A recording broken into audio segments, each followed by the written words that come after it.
tashxis jarrohi yosh daho Lin Fen tibbiyot sohasining oliy sovrini Lasker mukofotini qo'lga kiritdi. Taqdirlash marosimi Shveysariyada muhtasham zalda bo'lib o'tadi. Keling, Lin Fenning chiqishini kutamiz.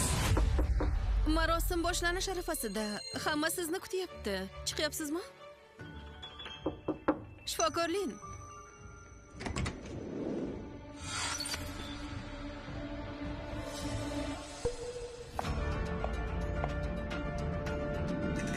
Afsonaviy shifokor Lin g'oyib bo'ldi.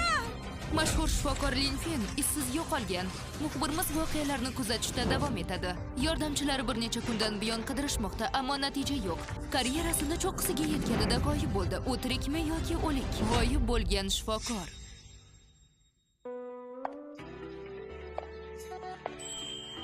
Han Senya, Jinoyat shifoxonasi tez tibbiy yordam bo'limi rahbari. Direktor Han. Lin Fen, xorijda g'oyib bo'lgan afsonaviy shifokor.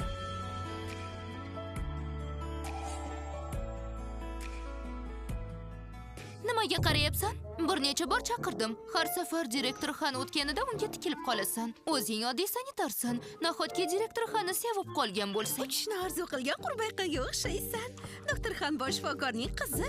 Nahotki seni tenging bo'lsa?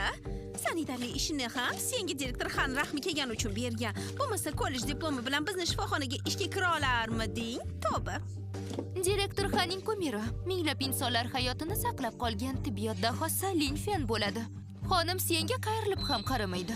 Hoziroq yo'ldan qoching. Qon bo'lmi bilan bog'lang. Bemor hushsiz nafas olmayapti. Tomir urishi sezilmayapti. Siyajon, defibrillator, Siyauli, venani tayyorlang. Adrenalin hozirlang. Yurak urishini tahlil qilamiz.